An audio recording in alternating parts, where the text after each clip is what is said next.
It's called Better Late Than Never. Good evening, everyone. Good evening. It's a pleasure to be back. Today is the actual day. Yesterday we had the mini one. Prince Wendy as a guest when we started our first edition for kids. Every Wednesday at 8:15, we will have one of the beautiful little kid that's gonna be really telling their little story in their own way. And we had so much fun yesterday. And the most beautiful thing was they even had he had questions, and usually the adults haven't even had anyone ask questions. So there were other kids that were asking questions. So that was really great. And we can't wait for Lois to fix the phone line so we could take a lot more questions live so everyone can participate and engage. Tonight, we're going to have a great time. You're on the Benji D Corner. It's a pleasure to be with you. Thank you for those of you who are tuning in and watching. And tonight, it's long overdue. My guest, who's so patient, so patient. You know, she was supposed to be my guest around the week of my birthday. And unfortunately, the system would not cooperate. But I just say that this is the day. Today is the day. It's your host, Benji D. And we know you have to welcome her with this great voice. Just stay tuned. We're going to be back with you. We're going to have a good time. We always have a good time with various guests. That's not how it starts. Now it starts. Let's gather from all around the globe and join a Benji D Corner as we share the untold stories of individuals that have impacted society in their own right. Presented by renowned broadcast journalist Benji D. Turn to the corner every week for great talk, creating good vibes as we discover new transformations and great conversations. Watch Benji D Corner on Facebook and YouTube, streaming live, showcasing community stories that influence our lifestyle. And now, welcome Benji D, the voice, and her various guests. Turn to Benji's Corner.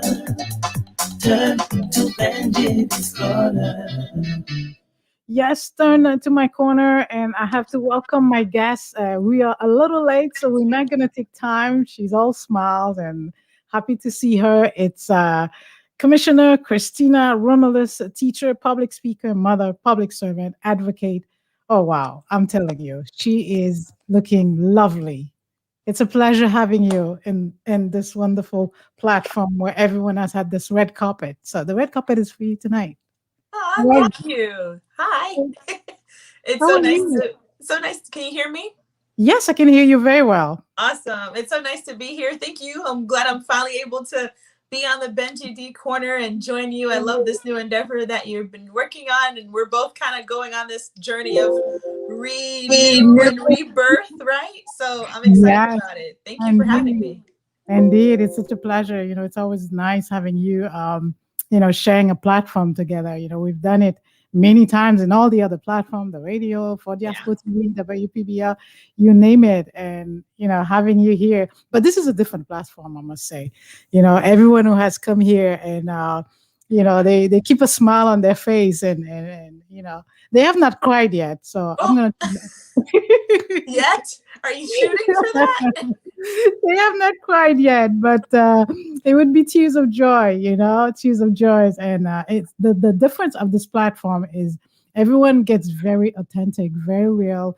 And I always tell the audience, you're on the Benji D Corner, and our guests, even if I may dealt with them in the past, I may hear them share, talk to them. Many times what they're going to share on this platform, I have no idea. Yeah. You know, usually I have no idea. I'm listening as the audience is watching as well, and all my guests to share their heartfelt, very intimate, information. And they get to be themselves, and I get to just listen and enjoy with the audience as well. So that's the best part of when I say, it's the Benji D Corner, but it's everyone's corner. It's not just my own. It's everyone who come on the platform, and we really talk a lot that everyone else can relate to, and that can influence them and inspire them. And as you know, you're one of our inspiring women in the community that we so cherish and I don't think I'm the only one. That's like this young person who has done so much already at a young age, you know. And tonight we're not talking about politics. It's just you. I wanted to start that way tonight, Madam Commissioner. What do I say tonight? Do I say Christina Romelus? Do I say Madam Commissioner? You tell me what works best tonight. You tell I me. mean, honestly, I mean, it's all part of me, right? So However it falls. however it falls, call me. If commissioner comes to mind, say that. If it's Christina, say that. If it's mom, say that too. That's the best part. That's the best part with you. Yep. That's the best I part. wear all the hats. And I love it. And I love it. And I love it. Well, today, before we start with you, I have to say happy birthday to the baby campaigner, David Lee, 5 years old. You know, Yep. he's been turning heads for several years. And Even before he was born. We were not going to do politics tonight, but it's hard not to talk about David Lee in politics. Yeah. So can you start this way?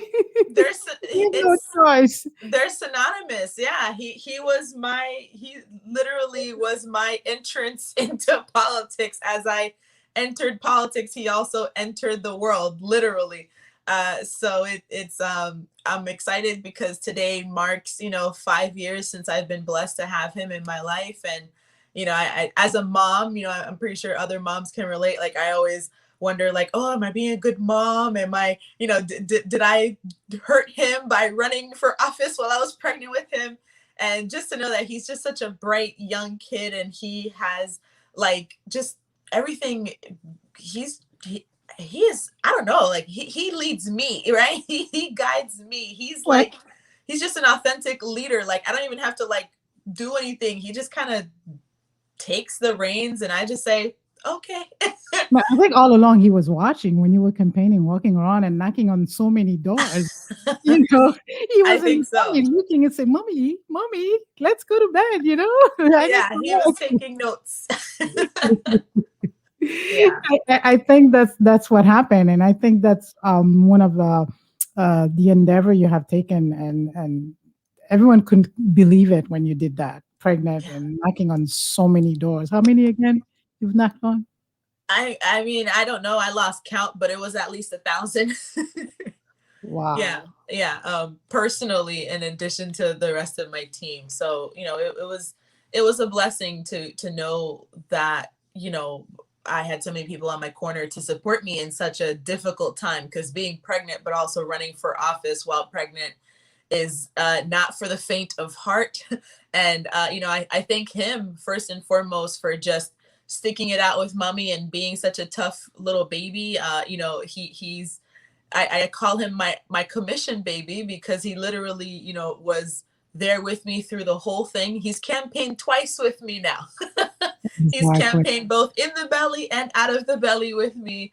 And he's my number one cheerleader. He's always there to hug me. He's really like attuned to emotions. Like, he's a very like emotionally aware child. So whenever he sees me happy or sad, he's right there with me. Like, if we're happy, he's like on 10, he's happy. If I'm sad, he's like, oh, mommy, what's wrong? And he'll hug me and like, you're the best mommy ever. and so he keeps me, just uplifted. And I'm just grateful that, God has blessed me with him. And it's 5 years later that he's still here and he's in my life. And I couldn't have thought of any better. I have two great sons, and I mean, a lot of people know about David because he was the belly, he was the baby, but I have my first one, of course, Christian Alexander, who, he was there too. He was in the background. He was keeping mommy going. He was, patient and just loved me with all the stress that was going on of running a campaign and being pregnant and everything. He's such a great kid, and he's always kind of been that like just silent leader as well. Like he says what he needs to say, but sometimes he just kind of takes the reins and goes. So I'm just grateful that I'm a mom and I'm getting to raise two young Black men that are, going to change the world in the future. I can't wait to see what they Well, accomplish. he's 5 years old now. So what if I'd say 13 years and another 16 years, and he say, "Moms, I want to run for office." What would be your reaction? Oh, I'd run his campaign. Take 100%. I don't your even have to think time. about that. I'd run his campaign and I'd make sure he gets, I mean, the kid is just, it's in his DNA. Like, I don't even think there's much I'm going to have to teach him. He's just picking up so much along the way. And it's really just, I'm excited to see what he becomes, what both of them become. And I'm again grateful to have the honor of being their mother and watching them grow up, and ultimately I know they're going to change the world, so I'm glad to be a part of that journey. How do you juggle, politics and motherhood? Not just campaigning, but running. I mean, you actually working. You're working many times, Yeah. and you took this new endeavor with the PolitiCALM. Yeah. You know, That's a question I still ask myself. It's not something that I can say that I do well or perfectly at all. I just take it one day at a time.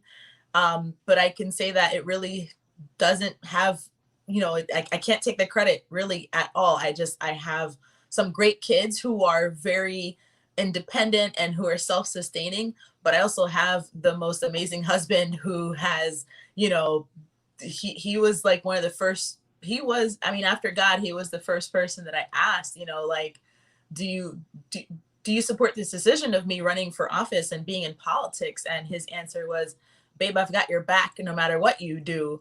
And, when he kind of gave me that answer, it kind of gave me the freedom to fly. And so I did. And ever since then, he's had my back. He's supported me. He's helped me through the downs. He's cheered me on through the ups. And he's really kind of like that support system within the home when I have to be in meetings and when I, have to travel or do this or do that, or I'm working with a constituent or a resident that needs my support. He's doing the husband thing that, is just, that's what makes him so amazing.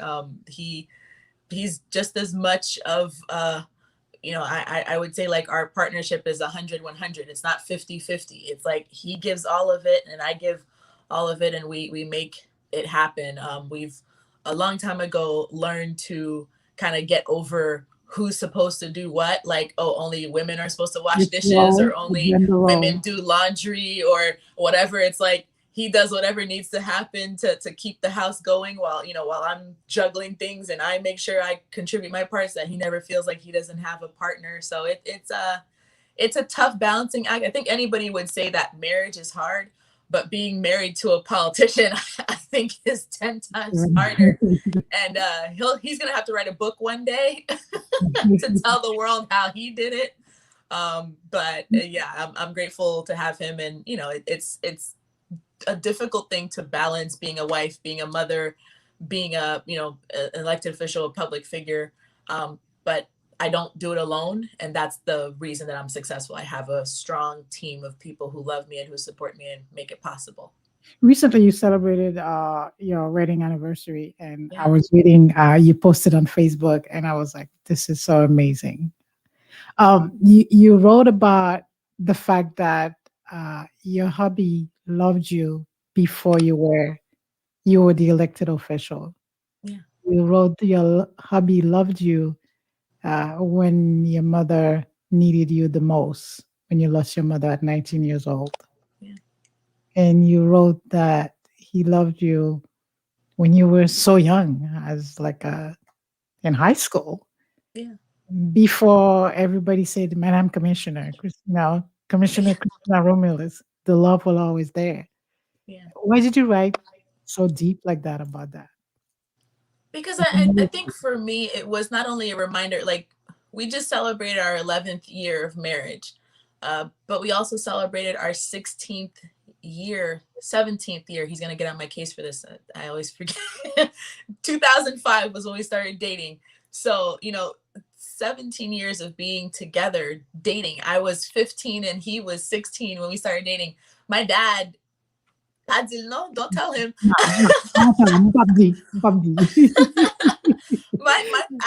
had to keep our relationship a secret because me having a, very strong Haitian dad, I was the last daughter of 3. Protective over that. I was the baby in the family, so he was, very protective, and this boy who was sitting here talking to me and calling me at my house and writing me little love notes. He was not about that life. So, I mean, all those years of being together, we've literally grown up together. He's raised me, I've raised him, and together we've raised our 2 boys. So, I wanted to share it, as much as I could, try to encapsulate the level of growth that it takes to be with somebody, to be with a partner for so long. I mean, I've been with him now more than half of my life, right? I'm 32 and I met him when I was 15. So more than half of my life, I've known him. And like I said, we've raised each other, and he's supported me through all these, life changes, career changes, baby number 1, baby number 2, businesses that started and that failed, just projects and events and organizations, and and then being elected and being in a public eye, and having so many people have opinions about you and even your family. Like my husband has been put in the paper, and my children even as well. So it's difficult. It's not easy at all. And so I wanted to try as much as possible with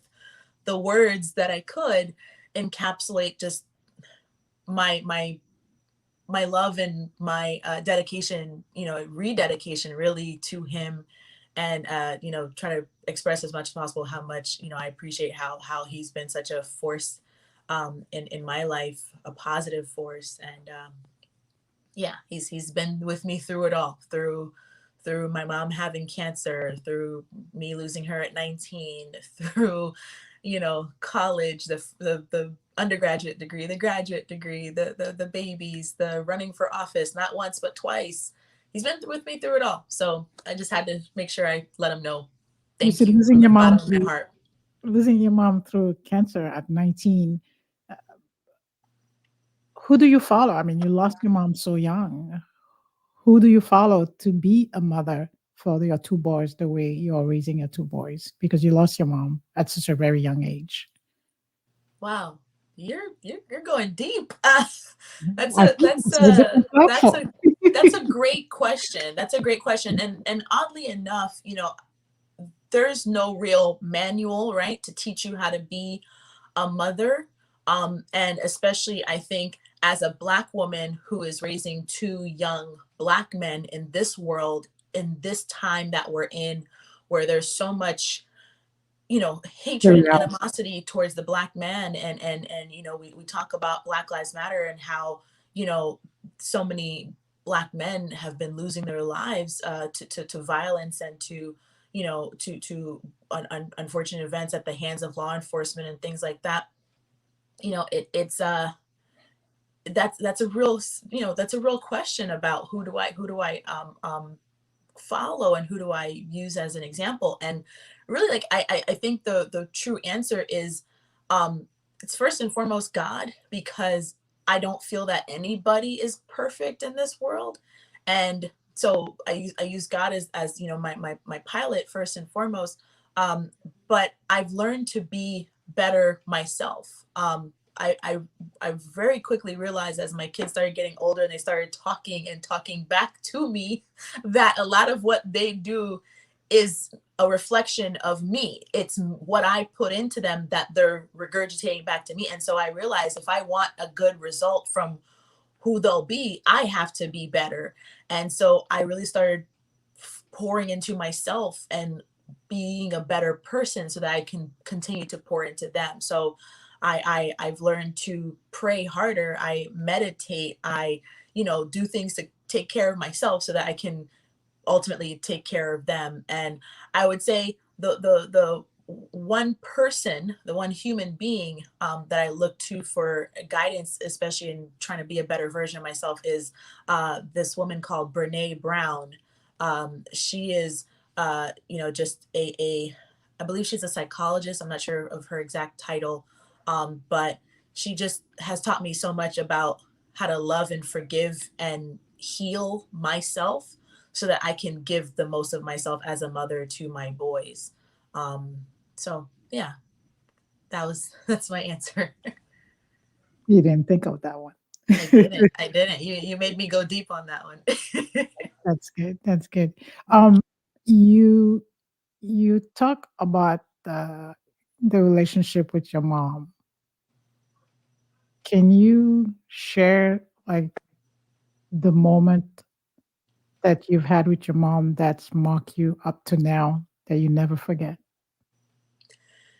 Yeah, I mean, there's so many. There are so many One of them. because my mother was just literally as I'm talking to you, like right off camera, there's a picture of her on my desk. So she's always here with me, in spirit. But I would say first and foremost, my mom was a strong woman of God. So that is one thing that she instilled in me and poured into me, which is to have faith, to believe in the impossible, to believe that if you're, if you have your heart set to it and you've given it to God, like he'll open those doors for you. He'll make what your heart's desire, as long as it's in his will, possible. So she taught me that. She taught me to believe in things that I couldn't see. She taught me to try, right? To at least, even if I couldn't, if no one else had ever done it, even if, you know, I didn't know what to do or how to get from A to Z, it was just start with each step and ultimately we'll get to Z. We'll figure it out The along the way. process. Yeah, yeah. So, my mom just she just instilled in me a lot of faith, just a belief, sometimes I would even say a belief that's almost like, why do I believe? I don't know. Like sometimes like people are like, how did you do what you did? How did you run for office at 27? I don't know. I don't know what possessed me to do that. I don't know what possessed me to do it while I was pregnant. But somehow, some way, I just remember that, that faith, that revelation from God that like, I've got your back. Like, you can do this. I've got you. And so that came from my mom. And I also want to make sure I give credit to my father too. My father is somebody that he left Haiti, and took a boat and came to America. Didn't even know if he would make it, didn't eat or drink for 3 days. He could have died on the way, but he felt that the faith that he had, and that he needed to provide for his family, and it's either he was going to die in the process of doing that or he was going to accomplish it and get it done. That faith also drives me. So between my mother and my father, I mean, I can't help but not be successful because they wouldn't accept anything less. What's your greatest childhood memory? Coming to America, I would say. I was 6 years old. We had left Haiti, and I remember getting into Miami airport, getting into the taxi, and I know now where we were, but at that time I was a 6-year-old child and I didn't know anything. But all I just remember is that we were on this big hill or mountain, it felt like, and there were just so many lights, just lights everywhere. And I was like, are these stars that are on the ground? I didn't understand that there could be so many lights. And now looking back, I realized that, of course, those were all the house lights and street lights and floor lights and whatever lights that all the lights that you see in Miami. And we were driving over that bridge, that bridge as you get out of the Miami airport and you're going up 95. That's where we were, and that's, for me, that memory says that the world is open to me. Like it was, it's not everybody that has the privilege to come to this country and to have migrated here legally and to have all the benefits that come with that. But having had my father who sacrificed so much to allow for us to come and immigrate to this country, it's opened so many doors, and the things I'm able to accomplish and the things I'm able to do all stemmed from that day when I was on that taxi and saw all those lights and couldn't understand why all the stars were on the ground. So that's my favorite and most memorable childhood memory. And I feel like it has been the landing, it has been the takeoff, for my entire life ever since. You've been described several times, as many has written about you and talked about. They always refer to you as the compassionate leader. Why? I think I would go back to my mom on this one. In addition to instilling faith in me, my mom also instilled in me a heart that I think at times is a little too big and maybe gets me in trouble, especially with the role that I am in, the position that I am in politics. And that was a difficult balance to achieve, to be in a industry that is so cutthroat, that is so like, and to be who I am and just kind of come in there like, just a happy go lucky, like I want to be a positive force in the world and I want to change things for the better. And to just have the reality hit me that, oh no, not in this arena, you don't operate like this here. It, yeah. It was a hard lesson to learn. It was a hard pill to swallow. But I realized very quickly, it doesn't matter what industry I'm in, I'm still going to be Christina Romulus. I'm still going to be me. So I can't change who I am to accommodate the environment that I'm in. I'm just going to have to bring my flavor into it. And so I did. I felt like the reason why I ran in the first place was to make a change, to make the world a better place. Because if you go back to my story of why I ran in the first place, it was because of the situation that occurred with a young man named Trayvon Martin, who was walking in a community, and I won't even give this man the dignity of calling him a person, because a person would respect the life of another person and not just assume that because of the color of their skin or because they're wearing a hoodie that they're automatically some type of criminal and they don't belong in this area. So that occurred, and that 14-year-old boy, 14 years old, lost his life that day because somebody assumed that he didn't belong where he needed to be, where he was supposed to be. That's where his father's home was. He lived there. But because of the color of his skin and because he was wearing a hoodie, he was automatically judged. And so that it hurt me to my core, but at the same time, it angered me and motivated me to say, I'm not going to live in this type of world. And so I came into politics with the intention that I'm going to change the world for my two boys who I'm raising, that I wouldn't want them to walk in a neighborhood and be judged by the color of their skin and what outfit they're wearing, but also for the rest of the world and the community around me. So that's the thought process that I take into this leadership position that I'm in, and that every decision that I make, it's always, how does this better the lives of the people that I'm responsible for? How does this improve their future? And so that empathy, I think, is what makes me the compassionate leader that I am. It's the fact that I can put myself in other people's shoes, and I can always try as much as possible, even if I can't fully understand, I can try to empathize with what they're going through and make decisions with that in mind. As a woman and Black woman and Haitian American being in that position, is there ever a moment that you treated unfairly being a political leader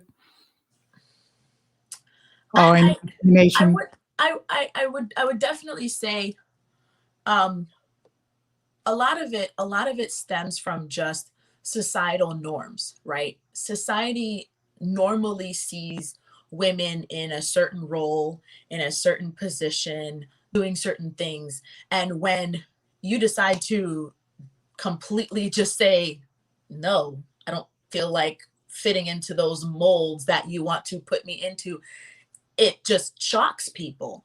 And so I remember when I was running for office on election day, I'm hearing from some of my campaign staff that there was a woman campaigning for my opponent, and she's standing at one of the precincts, and she's like, holding the sign for my opponent, and she's saying, oh, she's pregnant. She should be home taking care of her kids. She should be home taking care of her husband. She doesn't need to be running for office, blah, blah, blah. And this was another woman saying this about me. And at first it hurt, but then I just realized it is what it is. People just have this mindset that either has been trained or educated into them. And it takes one person breaking the mold for them to see that it can be done, for them to see that what was always doesn't have to continue to be.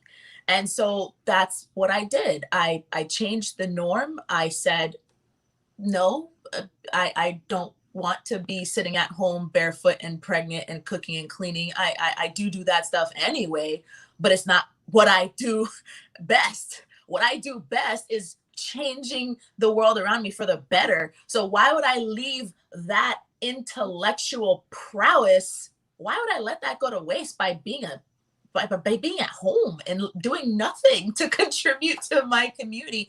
And I want to make sure I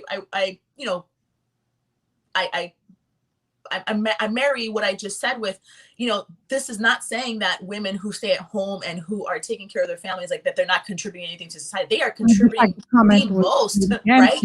And the campaign. Absolutely. They're contributing so much, they're raising the next generation. They're instilling, these values into their children. They're taking care of their household. So everybody has a role, right? Everybody has a contribution to play in this society. And for me, I know that my place is not to be in the home doing that 24/7. I would drive myself and my husband and my kids crazy because I have way too many ideas and too many thoughts and, oh, I could do this and I could do that. Like, I would drive them crazy. They actually would want me out of the house. So it is, for me, it is that, yes, I faced discrimination. Yes, I have faced, people looking at me or me being the only Black person in the room or the only woman in the room or the only Black person and woman in the room. It's become a normalcy, right? It's become normal. But here's the caveat.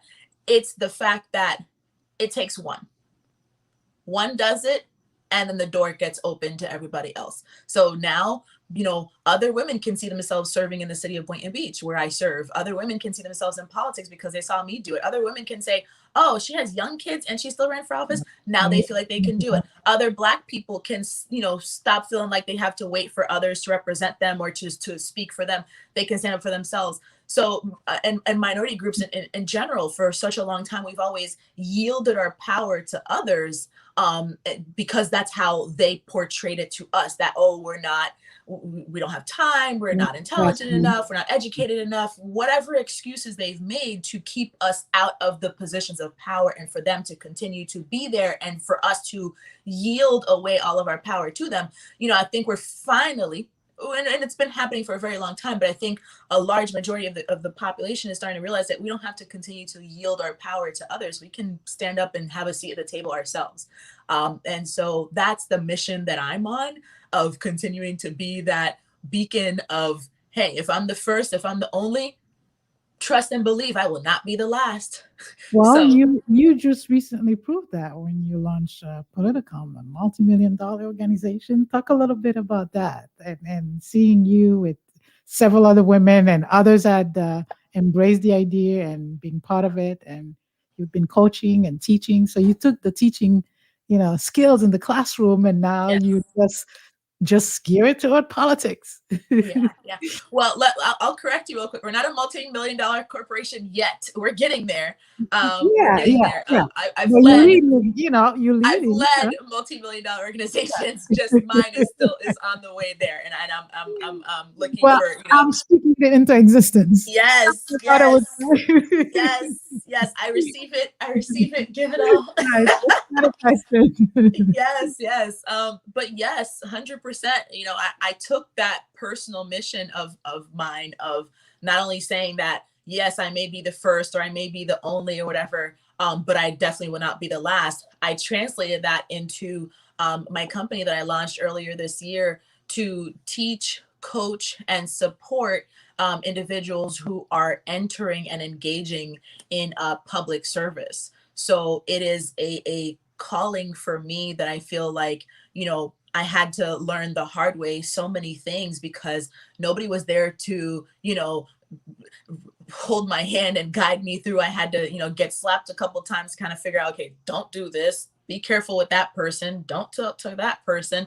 Don't be careful how you say this. Like I had to learn a lot of that because in politics, there's no real manual or this is how you do X, Y, Z or whatever. You just have to figure it out. And, fortunately, I had really great mentors and support systems around me to assist me through the process.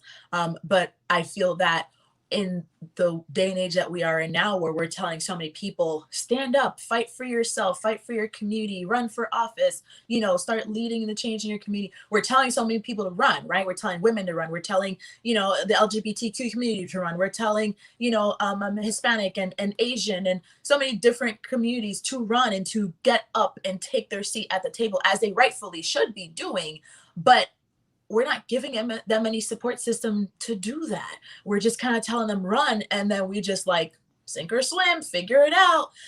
And I said, I'm not going to do that. I'm not just going to tell somebody like, go put yourself into this lion's den and give them no ammunition in order to be successful. So that's what PolitiCALM is. PolitiCALM is a resource. It's a resource for anybody who is in public service, whether you are an elected official or whether you are a, police chief, a person working within government, and you just need that support system. We're here for you. We teach people how to get into office, but we also teach a lot of different things. We have several courses that we provide on our website. So check out politicalm.com for our courses, learning how to run for office.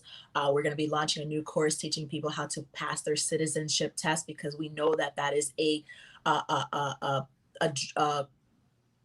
barrier to really participating in the democratic process that we have here in this country, that a lot of people are missing out on because they don't know how, they're intimidated. So we want to show people how to take full ownership of their rights as, people, as human beings living in this country. And that starts first and foremost with having the right to vote, and being an American citizen. So we're teaching that class. And, in addition to teaching courses, we coach people who are in, leadership. So if you're an elected official, if you're a police chief, if you're a city manager, if you're, trying to get into those positions of leadership, but you're maybe in like middle management areas right now, we coach you and we partner you with somebody who's been there, who's done that, who knows exactly what you're going through and can kind of help you maneuver and make sure you're not stepping on the landmines that can blow up your future career in public service. And last but not least, we'll be releasing soon our mental health division, which is a division that I'm very passionate about, where, we have so many people who are in public service, but mental health is just not something that's talked about in politics. Right. And so I said, we need to bridge that gap. We need to support the people whose job it is to support and, sustain everybody. Right. Government does the job, whether you see it or not, whether you know it or not. The reason we have power is because of government. The reason we have clean water coming to your house is because of government. The reason you can walk out of your house safely and not be shot up every day, is because of government. And so it's these people's jobs to manage our everyday lives. And yet a lot of times they don't get the real support and resources they need to do the job well, which is why so much of our communities suffer. So I said, how do we fix the problem at a macro level? And that is to fix the people who are leading the entire structural system. So we're trying to change the system from within, one person at a time. So what's in the horizon for Madam Commissioner 5 years from now? What's the plan? Oh man, 5 years from now, I just want to continue to be a great leader, a great wife, a great mom. These are things that are important to me. And so I don't have a crystal ball that will tell me what I'll be, what position I'll be in, what I'll be doing. But I know that as long as I have these compasses in my life that are, headed due north, meaning that there things are in alignment. I am not, running like a chicken without a head. I'm balanced in my personal life, in my spiritual life, in my, relationships. Then I know that 5 years in the future, things will just continue to be better than they are already right now. So just grateful for for that. Well, continue the great work. You just really wear the hats very well, and the humility is the most interesting part. With Thank you. all this said, then you just remain humble at all times, I'm and I trying. think yes, you do, Thank you you. do, you do, you do. Even now, you're not admitting it. That's how humble you are. You know,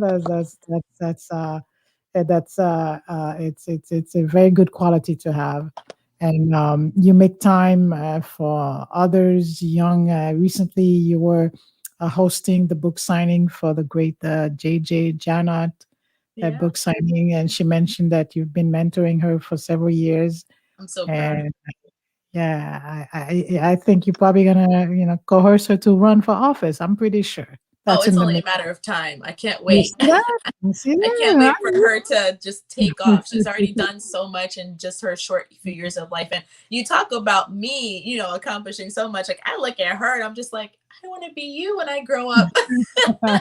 She's just doing so many things at her. I think she's like 22. Like, Me too, baby. yeah, she's a The baby. baby. Exactly. I'm Yeah, like, when I was you 22, know, what was I doing? yeah, yeah, the But baby yes, was yes, so proud like of her. And she's a 22. testament to what this upcoming generation will Mhm. accomplish. They're gonna be, basically it's like a marathon, right? We pass the baton and they take it over. But I feel like this generation is like already, 10 steps ahead of the previous generations that have been here. And they're gonna do so much, they're gonna change the world. And I'm really excited to just, pass the reins on to them and let them lead and let them change the world for the better. I know you have PolitiCALM, and then you still teach, right? You're still teaching? I am. I teach. Wow. I do. I do. I don't know how you have the time. But you, you think eventually one day you'll probably have something special just for young ladies, because in the different roles that you play, I think you can um, teach them so much. Is there something, I don't know, probably not through PolitiCALM, but maybe you could add something extra just specifically for young ladies one day? Well, I'm glad that you asked that question. And I would actually bring it back to PolitiCALM because PolitiCALM will be the arm that will leverage that. We're actually in the process right now of becoming a B Corp. I don't know if you know what that is. A B Corp is a benefit corporation. That means that in addition to being a for profit company, we also have a greater public benefit that we provide to everyone around us. And Very part good. of that public benefit is we want to continue to offer, mentoring and guidance opportunities for young people, women especially, because of course, look at me. Yeah, I can't help good but job. to pour into other young women and open up these doors for them. But absolutely, like that's the goal. It's to really teach them about government, teach them about politics, and help open up the doors so that they can see themselves in these positions of power, in these positions of leadership, and not think that it's only a certain type of person or you have to be this age or whatever to be in these positions of leadership. So yeah, absolutely. Our whole goal is to change the way politics is done. And the way you do that is to change the people who are in politics. And so our goal is to really attract the next generation of political leaders and equip them, train them, equip them, and put them in positions where they can continue to change the world But for the beside the better. politics, you have so many facets. You wear so many hats. I mean, leading role as a mother, as a wife, and Yeah. young relationship at a teenager, and I would say you reverse it when you took care of your mother when she was ill. So I'm thinking not just the politics, but you could help young ladies that go through different situation in their life where Yeah.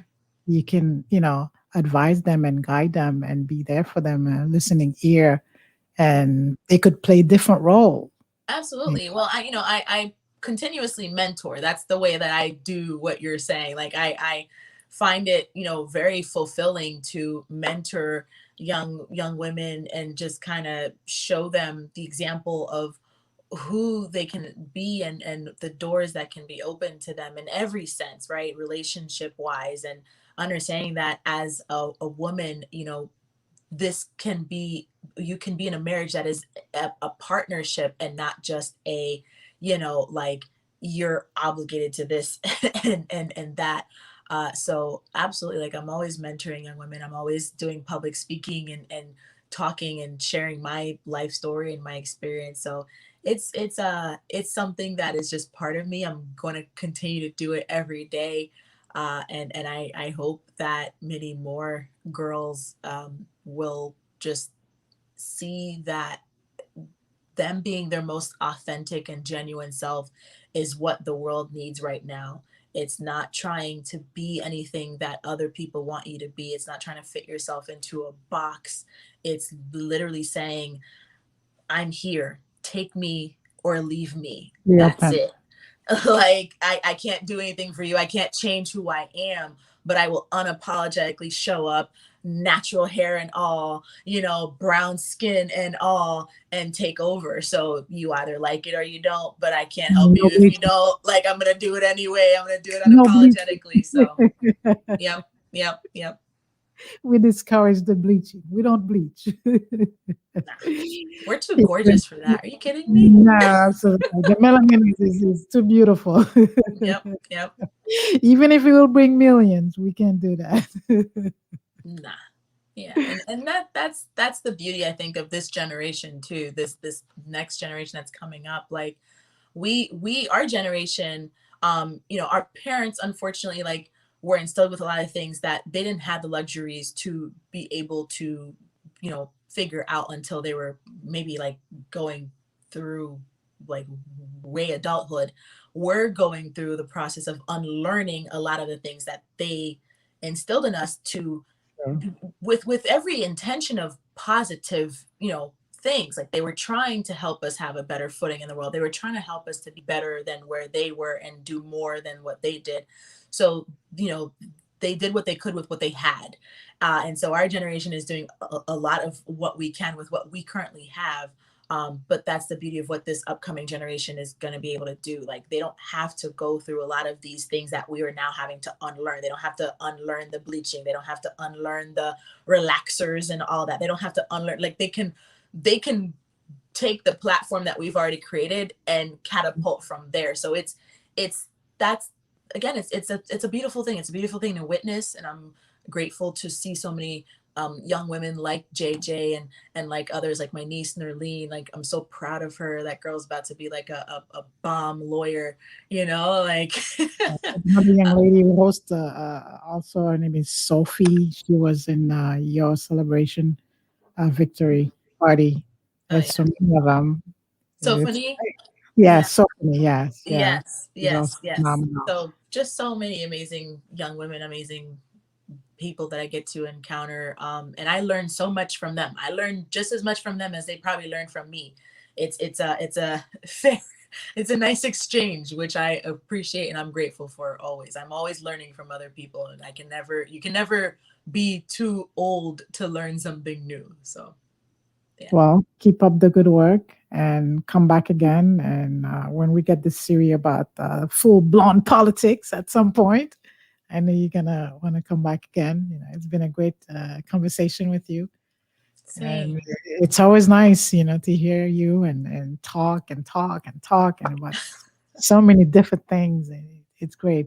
I Yeah, know we the could go on and on all night. Yes, yes, I know the audience is going to enjoy it, and all our viewers will be watching this segment. We'll learn much more about you, and they know all the things that you do. Continue the great work; it's amazing. We appreciate you, and we are super proud, always, always, and Thank you. continue inspiring. Thank you. You too. Thank you for, with COVID and being flexible and, adjusting to this new platform and in this new We style had of doing to. things, like your voice is your voice and what you bring to the world is very important. I said this earlier, like everybody has a part to play. And, my story and my impact doesn't get, heard unless somebody like you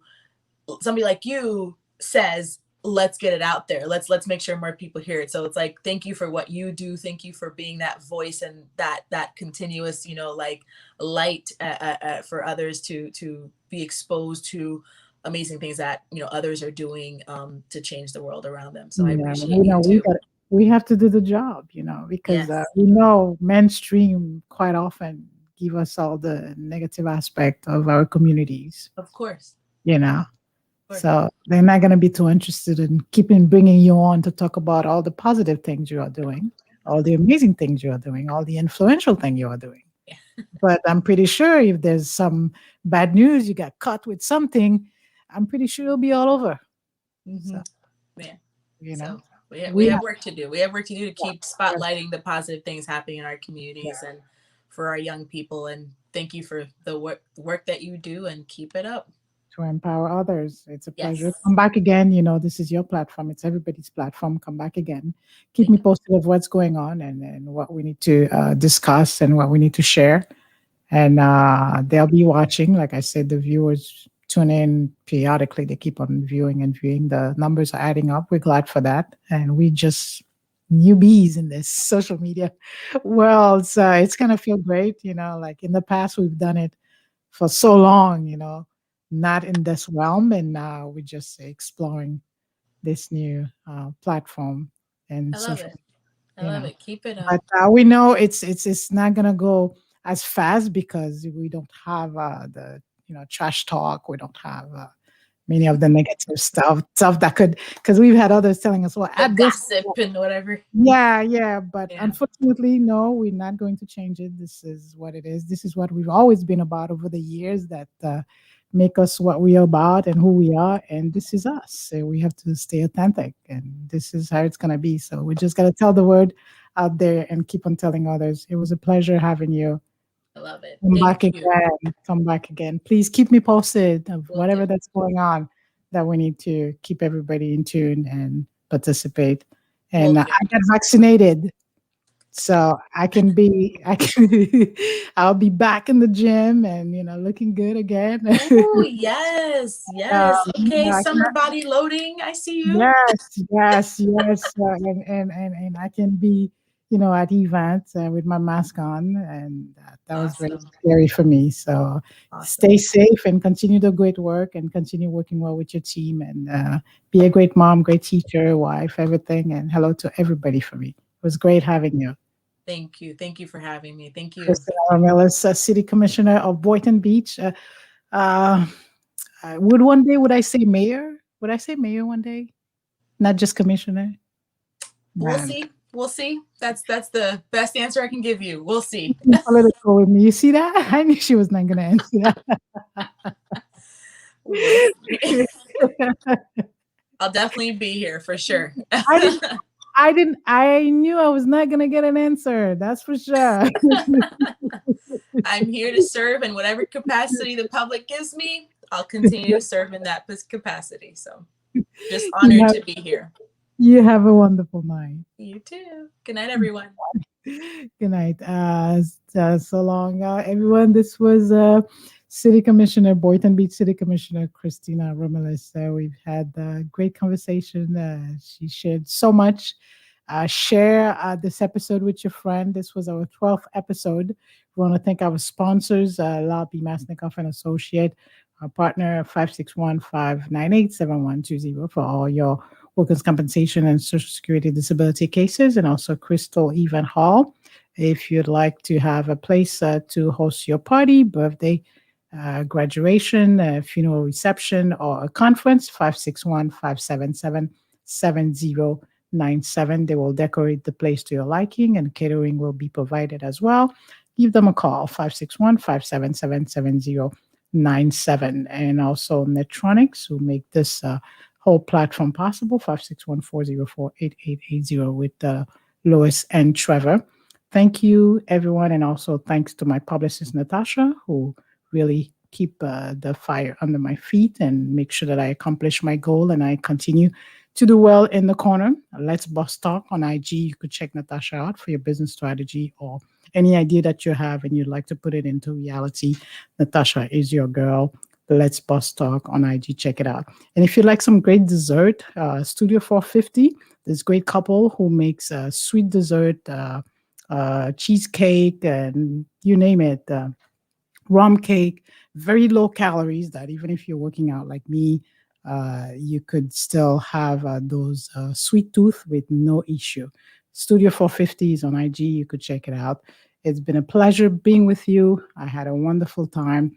It was a great night. We will come back again next week with our second number 2 for the kids special edition that we do. We'll have a guest for you next Wednesday. And of course, following, we'll have another guest on Thursday. So now we are on not only on Thursdays at the regular time, 9:15, and we are also on Wednesdays at 8:15 because it's a kids segment. We want to make sure that we get to chit chat with them to give them enough time to go to bed and prepare for bed because they're little kids.